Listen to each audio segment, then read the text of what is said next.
안녕하세요. 부바지 김현민 기자입니다. 안녕하세요. 김진선입니다. 예, 이번 분데스리가 10라운드에서는 독일에서 가장 유명한 경기라고 할 수 있죠. 네, 대여 클래시커 도르트문트와 바이에른 뮌헨 경기가 열리는데요. 이 경기는 한국 시간 5일 새벽 2시 30분 지그날 이두나 파크 도르트문트 홈에서 열릴 예정입니다. 네, 현재 분데스리가 순위 한번 살펴보도록 하겠습니다. 바이에른 2위에 위치해 있고요. 도르트문트 4위에 위치해 있는데요. 현재 무패 3팀 중 2팀이 맞붙는 치열한 대결이 될 것으로 예정이 됩니다. 예, 그러니까 뭐 레버쿠젠과 바이에른 그리고 도르트문트 이렇게 세 팀이 무패를 이어오고 있거든요. 슈투트가르트 같은 경우는 지난 주말 경기에서 결국 그 기라시의 공백을 드러내면서 예, 패하기는 했지만은 그래도 이제 골득실에서 도르트문트에 앞서서 3위까지는 유지하고 있긴 합니다. 어쨌건 현재 그 무패 팀들끼리의 대결이니만큼 물론 뭐 이 무패 행진이 이어질 수도 있지만은 어느 한 팀이 무패에서 이제 물러나게 될 네. 가능성도 있다라고 할 수 있겠는데요. 도르트문트 최근 성적 한번 살펴보겠습니다. 8경기 무패를 달리고 있는데요. 예, 그러니까 8경기에서 6승 2무 무패를 이어오고 있거든요. 거기다가 이번 시즌 공식 대회에서 패배는 딱 파리 생제맹 원정 경기 0대2 패배가 유일해요. 이 경기에서는 제가 봤을 때는 테르치치 감독이 지나치게 파리 생제맹 원정이라는 걸 의식해가지고 수비적인 파이브백을 들고 나왔다가 도리어 무기력하게 패한 경기라고 할 수 있거든요. 그러니까 정상적으로 운영을 했을 때는 이번 시즌 아직까지 패배가 없습니다. 그러니까 사실 경기 내용은 도르트문트가 그렇게 좋진 못했어요. 네, 시즌 초반에 또 경기 내용적인 면에서 아쉬운 부분이 많아서 또 혹평을 듣기도 했잖아요. 예, 그러니까 뭐 알레가 이제 지난 시즌에 전반기는 못 나오다가 이제 후반기 때 이제 고아남을 딛고 일어나서 좋은 모습을 보여주기도 하고 또 이제 아데이미가 좋은 모습 보여주면서 그러면서 말렌까지 공격 3인방과 이제 브란트까지 더해서 4명이 굉장히 좋은 모습을 보여주면서 지난 시즌 후반기에는 도르트문트가 가장 성적이 좋았어요. 네. 바이언보다도 더 성적이 좋았었거든요. 그것 때문에 원래는 바이언이 쉽게 우승하는 듯 싶었으나 도르트문트가 역전 우승할 뻔했죠. 하지만 마지막 최종 라운드 때 최장도에서. 예, 이게 뒤바뀌는 그런 모습이 있었는데 이번 시즌은 알레가 굉장히 부진을 보이고 또 아데이미까지 부진하면서 초반에 안 좋았는데 그래도 수비 덕에 버티고 네. 있다가 또 이제 브란트가 좋은 모습 보여주고 있고 말렌도 지난 시즌의 기세를 조금 이어가고 있는데다가 브레멘에서 영입한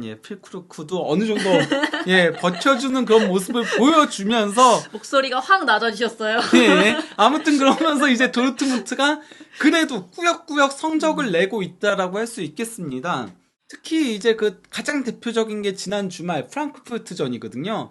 이 경기 사실 도르트문트가 이번 시즌 분데스리가 첫 패를 당하는 듯 싶었어요. 네, 근데 교체 카드가 다 적중했죠. 교체 들어간 선수들이 모두 득점에 성공했습니다. 예, 그러니까 뭐 0대 2로 지고 있다가 자비처가 이제 전반전 추가 시간 45분 플러스 1분에 이제 추격하는 골을 넣었고 그러고 나서 이제 교체 투입된 무코코와 브란트가 이제 골을 넣으면서 그러면서 3대3 무승부까지 만들어낸 거였습니다. 이게 그러니까 자칫 위험했던 게 이 경기에서 주전 골키퍼인 코벨도 26분경에 부상을 당해서 마이어로 교체가 됐었고요. 홈메스까지 70분경에 부상을 당해서 줄레가 교체 투입되는 등 이래저래 조금 악재가 많았었거든요. 그럼에도 무승부를 거둬내는 그런 저력. 테레지치 감독이 이번 시즌 선발 라인업은 조금 실수할 때가 있어요. 근데 교체 카드를 굉장히 잘 가져가면서 질 경기 비기고 비길 경기 이기고 이런 모습들을 계속 반복하고 있습니다. 네, 용병술이 적중하고 있는 모습이고요.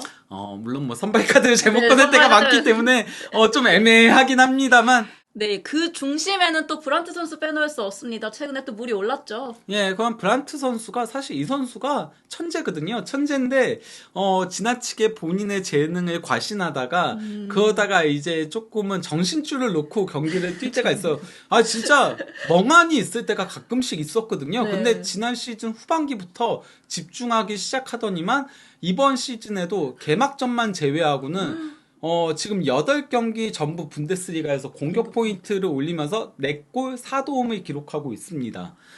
그러면서 지금 그 부진한 도르트문트 공격진에서 구세주 같은 역할을 하고 있는 거죠. 꾸역꾸역 경기를 이끌어가고 있는 모습이네요. 예. 네, 그렇다면 지난 호펜하임전은 어떻게 승리했나요? 예, 그러니까 그 주중 폭발 경기였는데, 그러니까 사실 도르트문트 입장에서 호펜하임을 만난 거는 좀 불운이라고 할 수 있는 거거든요. 왜냐면 바이언 같은 경우는 3부 리그 팀과 네. 붙고, 아직 그러니까 폭발 초반 라운드이기 때문에 하부 리그 팀과 만날 수 있는데, 같은 분데스리가, 그것도 이번 시즌 좋은 모습을 보여주고 있는 호펜하임하고의 맞대결이었기 때문에 좀 쉽지 않은 경기였는데, 그래도 이 경기에서 도르트문트가 벤세바이니 대신에 이제 그 리에르손이 선발 출전했고, 또 이제 훈메스는 지난 경기 부상을 좀 네. 당했었잖아요. 그래서 이제 물론 벤치에는 있었어요. 그 교체 투입까지 됐었는데, 어쨌건 그 줄레가 선발 출전했고, 또 이제 자비처 대신에는 브란트가 수비형 미드필더로 선발 출전했고요.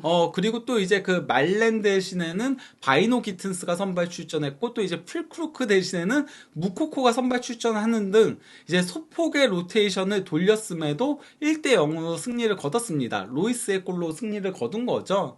네, 이 승리로 도르트문트는 또 하나의 역사를 썼습니다. 예, 그러니까 뭐 최근 13시즌 연속 16강에 올라간 건데요. 이거는 그러니까 현재 분데스리가 팀들 중에서는 유일하다라고 할 수 있는 거죠. 예, 왜냐면은 바이언이 요새 계속 연달아서 초기 라운드에서 탈락을 하고 있다 보니까. 네, 특히 도르트문트 하면 홈 강자로 불리는데요. 홈에서는 어떻게든 지지 않는 모습을 보이고 있습니다. 예, 그러니까 현재 도르트문트가 이번 그 호펜하임 주중 호펜하임전도 홈 경기였잖아요. 네. 그래서 공식 대회 홈 26경기 20승 6무 무패 행진을 이어오고 있습니다. 이거는 구단 뭐 역사를 통틀어서 보더라도 2001년부터 2002년 사이에 공식 대회 홈 28경기 무패가 있었거든요. 그때는 이제 그 감독이 잠머였는데요. 그리고 이때 우승 차지했었거든요. 분데스리가. 네. 그때 이후 가장 긴 홈 무패 행진을 이어오고 있는 거죠. 이 무패 행진이 깨지나 마냐가 이번 미넨과의 경기 때 정해질 수도 있는 거겠네요. 예. 네, 더군다나 도르트문트는 지금 상황이 좋습니다. 부상자도 없다고 들었어요. 그러니까 뭐 부상자가 딱 한 명 있어요. 네. 듀란빌이라고 유망주 선수 있거든요. 이 선수가 이제 그 근육 부상이 좀 있어서, 그래서 이 선수는 이제 1월에나 복귀가 가능하다는 얘기들이 있긴 해요. 그리고 그 외에는 부상이 없긴 합니다. 왜냐면은 그러니까 코벨, 훈메스가 지난 프랑크푸르트전에 부상을 당했음에도 바로 이제 그 폭발 경기 때 코벨은 아예 선발 출전을 했었고 훈메스도 벤치에서 있었거든요. 그런 부분들이 있는데다가 그나마 이제 엠레찬이 최근에 부상 후 빠졌었는데 훈련엔 복귀는 했어요. 근데 아직 선발 출전 여부가 조금은 불투명한 상태이고, 또 이제 그 볼프도 약간은 조금 몸이 안 좋은 상태여가지고 출전 여부가 불투명합니다. 그러니까 엠레찬, 볼프, 근데 아마 저는 벤치에는 있을 거라고 생각을 하고 있어요. 그러다 보니까 뭐 사실상 주전급 주전급 선수는 거의 뭐 다 나온다라고 봐야죠. 뭐 백업도 충분히 다 나온다라고 볼 수 있는 거고요. 상황이 좋은 도르트문트입니다. 그렇다면 바이에른 살펴보도록 하겠습니다. 최근 또 충격적인 패배를 기록했죠. 예, 그 3부 리그 팀인 자르브리켄한테 선제골을 넣고도 역전패를 당한 건데요. 그것도 이제 추가 시간 6분경의 네. 실점을 허용을 하면서 탈락을 했습니다. 바이에른이 이전까지는 12경기 무패 행진을 이어오고 있었어요. 10승 2무 무패였는데요. 하지만은 그것마저도 깨지고 말았죠. 네, 그렇다면 그 경기 어떤 선발 라인업을 가져갔길래 그럴까요?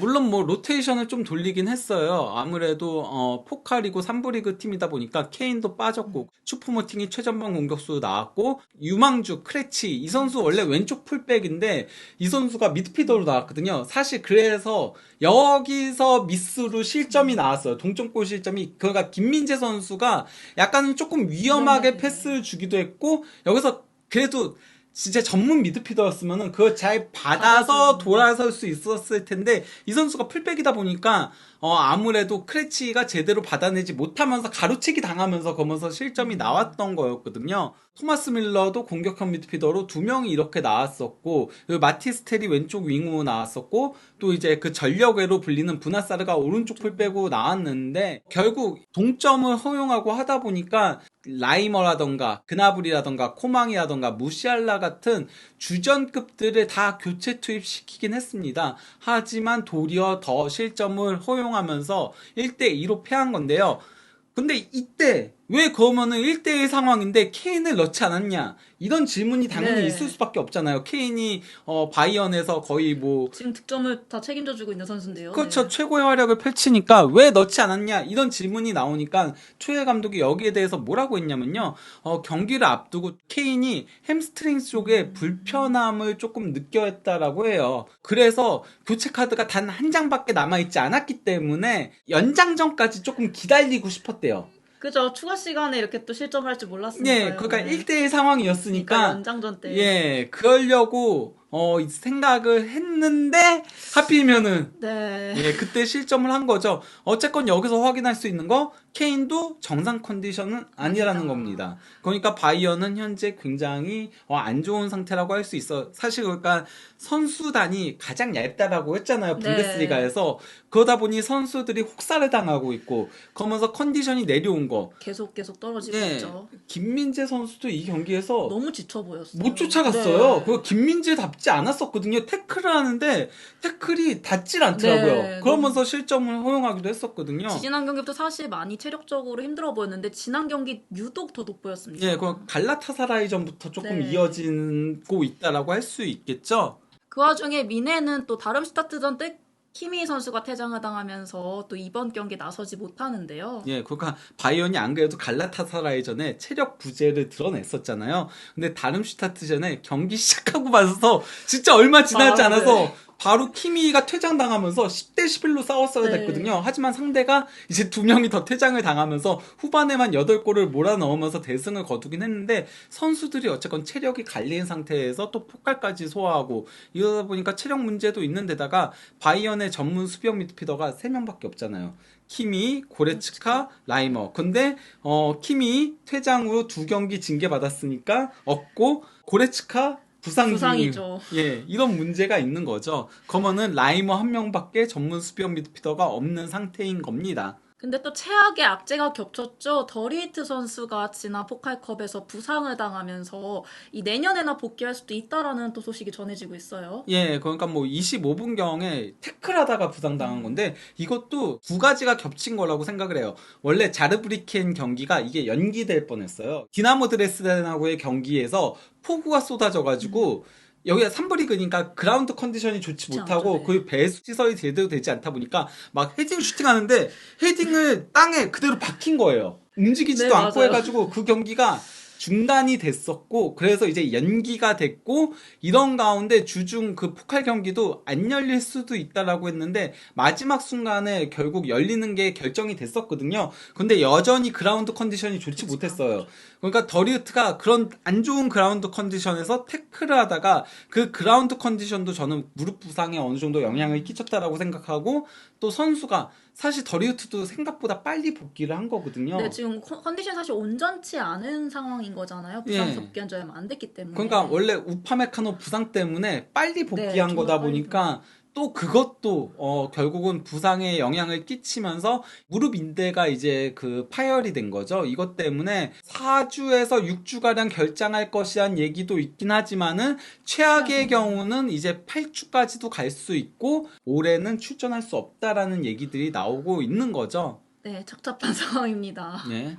네, 거기에 유망주 부우만까지 또 부상 소식이 전해졌습니다. 그러나 이 선수는 원래 그 투엘 감독이 이 선수를 4번째 센터백으로 활용을 하려고 네. 했어요. 그랬는데 프리시즌에도 부상을 당해가지고 프리시즌도 못 갔었고요. 제일 먼저 부상을 또 먼저 당한 선수잖아요. 예, 그래서 계속 부상 후 빠져 있다가 조금 복귀했다가 2군 팀에서 2경기 나왔는데 나오자마자 또 이제 두 번째 경기에서 부상을 27분 만에 부상 당해가지고 또 부상을 계속 당해서 빠져 있다가 최근에 복귀해가지고 개인 훈련을 했었어요. 달리기 훈련하는 것들이 영상이 올라왔는데 또 부상이 재발하면서 예, 그러면서 또 몇 달가량 결장할 것이라고 합니다. 수술대에 오른다라고 하는 거죠. 지금. 원래 또 유리몸 스타일인가요? 어린 선수여서 근데 이렇게 되면 이제 유리 몸이 되는 거죠. 어린 선수가 이렇게 너무 계속 또 잦은 부상이라서. 그렇죠. 예. 그러다 보니까 현재 바이어는 일단 지금 수비 라인인 거예요. 근데 골키퍼도 2명이 부상이죠. 그가 딱 2명 남는 거죠. 물론 뭐 남는 선수가 노이어랑 페레츠긴 하지만요. 그리고 또 이제 센터백 4명 중에서 3명이 부상이고 김민재 하나 온전하죠. 왼쪽 풀백 그나마 게레이로가 이제는 부상에서 네. 복귀하고 뭐 크레치라는 유망주도 있고 물론 근데 게레이로는 아직 선발 출전하거나 하는 건 힘들고요.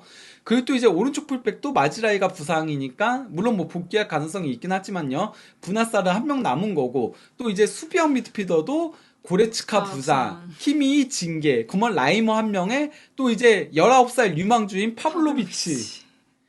그냥 뭐 쓸 수 있는 카드가 수비 쪽에 진짜 제한적인 거예요. 네, 진짜 최악이라고 할 수 있는 상황입니다. 그렇다 보니까 마즈라이 제외해서 모든 선수가 훈련에 또 감행하고 있다고 해요. 예. 심지어 고레츠카는 저기 보시면 아시겠지만요.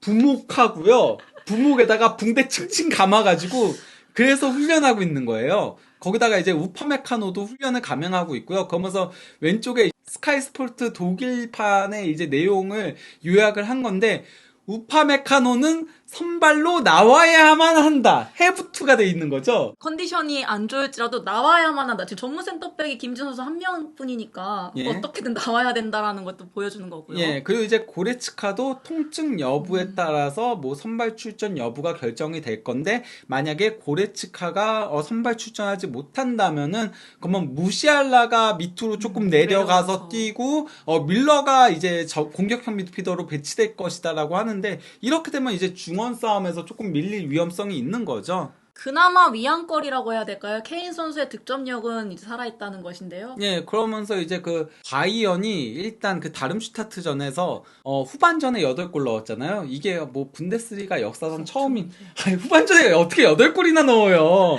예, 한 경기 8골 넣기도 힘들잖아요. 솔직히 말하면은. 계속 골이 들어가더라고요, 보는데. 예. 거기다가 9라운드 기준 34골도 분데스리가 역사상 처음이고요. 현재 유럽 5대 리그에서 바이언이 최다골, 그리고 가장 높은 기대 득점, 그리고 가장 많은 슈팅을 가져가고 있는 팀이에요. 그리고 그 중심에 중심엔 바로 이제 케인이 있는 건데요. 케인이 9경기에서 분데스리가 9경기에서 11골을 넣고 있잖아요. 이게 분데스리가 역사상 처음 있는 일입니다. 종전 기록은 혼란이 9경기에서 10골 도르트문트에서 그렇게 기록을 한 적이 있는 거거든요. 분데스리가 데뷔 시즌임에도 불구하고 그죠. 예, 무르는 모습을 보여주고 있고 포칼 패하긴 했지만은 바이언 입장에서 이렇게 얘기할 수 있죠. 케인이 안 나왔다. 어떻게 보면 케인의 투입 안에서 패한 게 조금은 변명거리가 될 수 있는 거겠네요. 그렇죠. 그 슈퍼컵 0대3 대패 케인이 선발이 아니었다.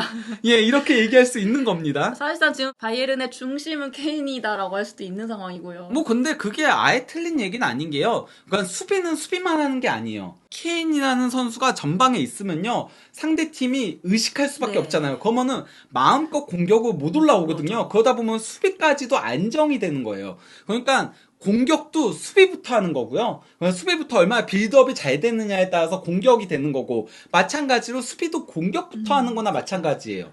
그나마 바이에른은 챔피언스리그 깡패답게 여유는 있어요. 또 조별리그 싸움에서는. 예, 그러니까 뭐 현재 3전 전승, 승점 9점으로 독보적인 1위를 달리고 있죠. 2위 갈라타사라이가 4점이고 3위 맨유가 3점인데 그러니까 바이언은 사실 1승만 거두면은 그 다음 경기가 갈라타사라이잖아요. 네. 이 경기 승리하면은 16강 진출도 확정이고 그리고 또 이제 그 1위도 확정이 되는 거예요. 오히려 그래서 이 챔피언스리그에서 또 로테이션을 좀 가동할 수 있는 여유가 생기는 거죠. 예, 그러니까 어떤 의미에선 도르트문트전에 우리 죽어라 뛰고 네.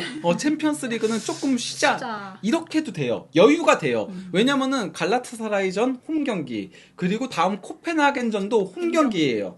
그렇기 때문에 홈에서 한 경기만 잡아도 돼요. 바이언은 여유가 있다라고 할 수 있죠. 거기다가 바이언은 조별리그에서는 깡패죠. 원정 8경기 연승인데 이게 챔피언스리그 조별리그 역사상 처음 있는 일인 거고요. 조별리그 16경기 연승인데 이건 그러니까 홈 원정 가리지 않고 이것도 챔피언스리그 역사상 처음 있는 일인 거고요. 또 이제 조별리그 37경기 연속 무패 행진 이어오고 있는데 이것도 그것도- 챔피언스리그 역사상 처음 있는 일입니다. 사실상 이 챔피언스리그에서 원래 다른 팀들은 좀 더 이렇게 힘을 써야 되는 상황인데 미네는 힘을 아낄 수 있는 상황이라고 할 수 예. 있는 거죠. 그리고 또 이제 그 챔피언스리그의 최강자는 항상 레알 마드리드잖아요. 네. 하지만 조별리그만큼은 바이언이다. 네, 바이언이다. 예, 이렇게 얘기할 수도 있는 거죠. 또 바이에른이 도르트문트 상대로는 그동안 강한 모습을 보였습니다. 예, 그러나 이게 분데스리가 통산 성적인 건데요. 왼쪽에 보시면은 108경기 53승 30무 25패로 여전히 뭐 그 통산 성적도 바이언이 앞서고 있는 데다가 많이 앞서고 있는 거죠. 거의 5할 승률을 기록하고 네. 있는 거니까요. 특히 이제 최근에는 바이언이 유난히 도르트문트한테 강했어요. 그러니까 어떤 의미에서는 최근만 놓고 보면은 바이언한테 가장 약한 팀이 도르트문트였어요. 그래서 솔직히 대여 클래시커의 그런 명성에 누가 되고 있다. 좀 이런 얘기까지 나오고 있었거든요. 실제 바이언이 도르트문트 상대로 분데스리가에서 9경기 8승 1무 무패 행진을 이어오고 있었어요. 지난 시즌 2대2 무승부가 정말 오랜만에 무승부였거든요. 13경기로 확장을 하더라도 11승 1무 1패. 2018년에 패하고 나서 5년 동안 패배가 없는 거죠. 네, 사실상 도르트문트 상대로 정말 강한 팀이라는 것도 보여주고 있는 건데요. 근데 이게 역설적으로 반대로 얘기하면 지금 바이언이 부상이 너무 많잖아요. 네. 그리고 선수들의 컨디션도 완전히 떨어진 상태잖아요.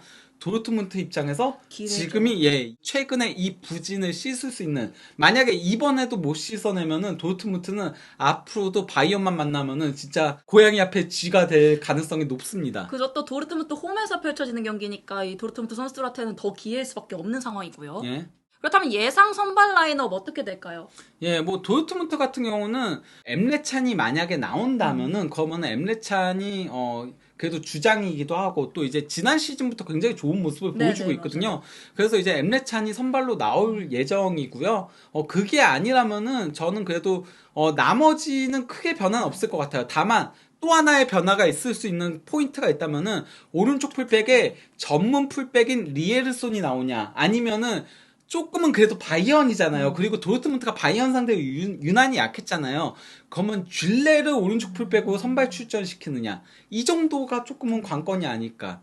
예. 그렇다면 바이에른은 어떻게 구성할까요? 지금 사실 선택지가 많지 않잖아요. 그렇죠. 예. 그러니까 마지라이가 현재 그 선발 출전 여부가 불투명하다라고 나와 있기 때문에 만약에 마지라이가 선발 출전할 수 없다면은 그러면은 뭐 부나사르밖에 없죠. 이게 선택지가 없어요. 네. 예. 나올 수 있는 선수가 없기 때문에 그래서 부나사르가 나올 수밖에 없고 또 이제 고레츠카의 여부에 따라서 아까 얘기 드렸던 네. 예, 무시알라의 위치가 달라지겠죠. 만약 우파메카노 선수가 못 나올 경우 어떻게 될까요? 고레츠카나 고레츠카. 뭐 마즈라이나 라이머나 내려오고 그러면 파블로비치가 수비형 미드필더로 나오고 이래저래 골치 아파요. 우파메카노가 어떻게 됐죠? 해브트 무조건 나와야만 하는 상황이네요. 그렇죠. 네, 바이에른 일정을 또 살펴보면요. 12월까지 무조건 버텨야만 합니다. 지금 네. 겨울 이적 시장 영입을 할 거라고 하는데 그 전까지 버텨야만 되는 상황이죠.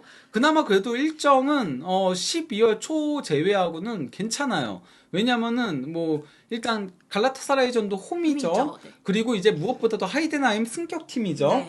그리고 최근에는 내려가고 있고요. 쾰른 지금 뭐 강등권에 위치한 팀이죠. 그러니까 쾰른도 충분히 이길 수 있는 팀이고 코펜하겐도 홈이고요. 홈이고요. 우니온 베를린 이번 시즌 굉장히 안 좋으면서 안 지금 좋아요. 밑에 네. 있죠. 그런데 이제 프랑크푸르트가 살짝 까다롭고. 예, 지금 굉장히 그래도 좋은 모습들을 네. 보여주고 있거든요. 그래서 초반에 무한히 떠나고 하면서 조금 뒤숭숭했었는데 그래도 토프멜러 감독 밑에서 팀을 잘 정비하면서 지금 올라오고 있는 팀이어가지고 프랑크푸르트가 좀 까다롭고 그것도 원정이니까요. 네. 그리고 이제 맨유도 원정이고 물론 뭐 지금의 맨유라면은 바이언이 이길 수 있겠지만 어쨌건 그렇고 슈투트가르트 이번 시즌 굉장히 무서운 네, 팀이죠. 무서운 팀이죠. 그리고 이때면은 기랄시가 복귀할 복귀하죠. 것 같아요. 예, 네. 복귀하니까 햄스트링이니까 복귀하죠.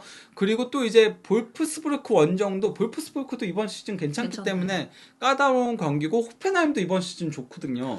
근데 이제 호펜하임전은 이제 1월이죠. 네. 1월이니까 무조건 지금 영입을 해야 되는데 안 그래도 그 빌트지에서 투엘 감독과 헤네스 명예회장이 그 비밀 회동을 가졌다라고 해요. 비밀 회동을 가졌고 그리고 투엘과 이제 프로인트 단장이 현재 상당히 긴밀하게 서로 대화를 하면서 지금 김민재도 아시안컵에 가고 그죠. 그 마지라이도 아프리카 네이션스컵에 가기 때문에 센터백 오른쪽 풀백, 그리고 원래 영입하려고 했었던 수비형 미드필더, 미드필더까지. 여기까지 3개 포지션을 영입을 하려고 한다라고 해요. 다만 이제 그 팔리냐 같은 경우 여전히 영입 대상에는 있긴 하지만은 여름 이적 시장 데드라인에 영입에 나서서 그때는 패닉바이다 보니까 6,500만 유로를 오퍼를 했잖아요. 네. 근데 그것만큼은 오퍼하지 않을 거다. 만약에 안 되면은 다른 선수로 넘어갈 수도 있다라고 지금 얘기들이 나오고 있습니다.